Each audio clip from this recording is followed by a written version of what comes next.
안녕하세요.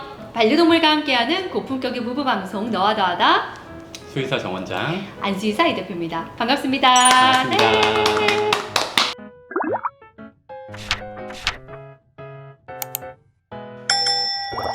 저번 방송도 보호자님들이 피드백이 굉장히 좋았습니다. 네, 전화로 물어보시려다가 방송 보고 데리고 왔다.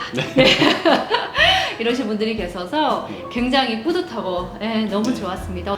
오늘 방송의 내용은 굉장히 많은 분들이 궁금해하실 내용이에요. 네. 그리고 실제적으로 많은 문의의 전화가 들어오고요. 바로 중성화 수술에 대한 모든 것을 오늘 해볼 건데요. 각 업계의 다양한 분들의 의견을 존중하지만 저희는 수의학적 관점을 근거로 오늘 방송을 진행함을 미리 알려드리겠습니다. 네, 아까 말씀드렸지만 이제 중성화 수술에 대한 내용이 드디어 나왔어요. 그럼 원장님, 도대체 중성화 수술이 뭔가요? 중성화 수술이란 쉽게 얘기해서 불임 수술입니다. 그래서 임신이 안 되도록 하는 수술이고요.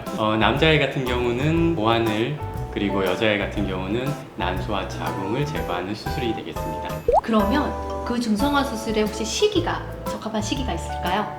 일반적으로는 성성숙이 일어나기 전인 만 4개월령에서 한 8개월령 정도 이때에 많이 해주고 있고요. 네. 남자애 같은 경우는 조금 더 빨리 이제 만 4개월령 이후부터 가능하고 개복 수술을 해야 되는 여자애 같은 경우는 만 5개월령 이상, 그 다음에 일정 체중, 보통 한 2kg 정도 2kg. 이상이 되고 난 이후에 가능하겠습니다. 그렇다면 그 개월수가 됐다고 해도 이렇게 좀 저체중인 아이들은 수술을 진행할 수 없을 수도 있다. 라는 네네네. 너무 체중이 적으면 조금 더 자랄 때까지 기다려 볼 수 있겠고요. 네. 근데 초소형견의 경우에 다 커도 2kg가 채 안 되는 그럴 경우도 수 있을 있죠. 수 있죠. 네. 그런 경우라면 1kg 중후반이라도 컨디션을 봐서 수술을 해줄 수 있겠습니다. 네. 여기서 이제 가장 보호자님들이 궁금해하는 질문을 제가 드릴 거예요. 중성화 수술은 어떻게 진행이 되나요, 원장님? 수술이기 때문에 이제 전신 마취를 해야 되겠죠. 네. 그래서 마취에 잘 견딜 수 있는 몸 상태에 있는지 먼저 확인하는 검사가 필요하고요. 네. 확인 검사로는 혈액 검사, 그 다음에 방사선 검사 등이 있겠습니다. 마취 전 검사에서 별 이상이 없다고 확인된 경우 네. 이제 적절한 마취를 통해서 수술을 진행하게 되겠습니다. 그리고 수술이 끝난 다음에는 이제 다시 마취해서 잘 깨는 걸 확인을 하고 퇴원을 하고요. 개복 수술을 하는 여자아이들 같은 경우는 건강할 때 하기 때문에 마취해서 잘 깨어난다면 당일 퇴원도 가능하고요. 네. 필요에 따라서는 하루 이틀 정도 입원 후에 퇴원할 수도 있겠습니다. 그 퇴원하기 전에 꼭 네카라를 좀 하거나 하는데 그 이유가 있을까요? 반려동물들은 몸에 뭔가 변화가 생기거나 자극이 있으면 네. 핥거나 긁으려고 하는 습성이 있기 때문에 수술 부위를 잘못 건드려서 오히려 염증이 부위가 생기거나. 악화되거나 2차 감염이 되거나 할 수 있어서 수술 부위를 핥거나 긁지 못하도록 칼날을 씌운다든지 네. 아니면 옷을 입혀서 수술 부위를 보호해 줘야 되겠습니다. 그리고 경우에 따라서 이제 약을 먹여서 감염 예방과 통증 완화, 그리고 이제 가려움증도 좀 낮춰줄 수 있는 처치를 하기 때문에 네. 약도 잘 먹여주시면 되겠습니다. 네, 그리고 마취가 이제 깨는 시간이 있기 때문에 보통 중성화 수술을 맡기신 경우에 얼마나 걸려요? 이런 거 많이 물어보시거든요. 네네. 그 이제 남자아이와 여자아이 그냥 통계적으로 평균 시간 정도 알려주실 수 있으신가요? 아이들마다 그리고 병원마다 약간 다르죠. 차이는 네, 있겠지만 그렇죠. 저희 병원 같은 경우는 내원하셨을 때 네. 내원 이후부터 이제 검사가 이루어지니까 검사하고 결과 확인하고 그 다음에 수술하고 네. 그다음 수술 후에 네, 마취 마취가. 깨는 시간 최소한 1시간에서 2시간 시간 정도 정도. 네, 네. 그런 정도는 보고 퇴원을 시키기 때문에 최소 3시간 반 4시간 이런 정도는 걸리겠습니다. 네, 보호자님들 중성화 수술 맡겨주실 때 꼭 참고를 해주시고요. 그리고 보호자님들께서 많이들 물어보시는 게 중성화 수술하고 나서 좀 체중이 증가됐다 뭐 이런 말씀도 하시고 하는데 중성화 수술 이후에 좀 관리 이런 거에 대해서 말씀을 해주실 수 있으신가요? 네네.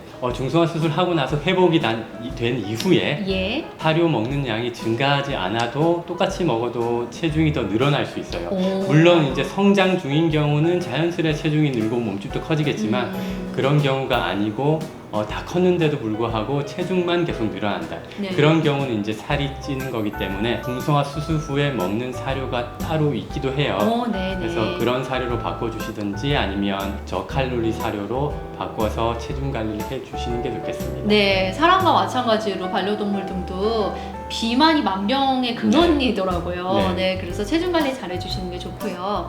그럼 원장님, 중성화 수술을 시키지 않았을 때 단점이 혹시 있을까요? 이거는 수의학적 관점으로서만 말씀을 해주셨으면 좋겠어요. 중성화 수술하지 않은 남자애들 같은 경우는 네. 나이 들어서 전립선 쪽 문제가 생기는 경우가 매우 많습니다. 그래서 네네. 전립선 비대나 전립선 종양으로 인해서 소변 누는 거에 힘들어하고 변도 잘 못 누고 네.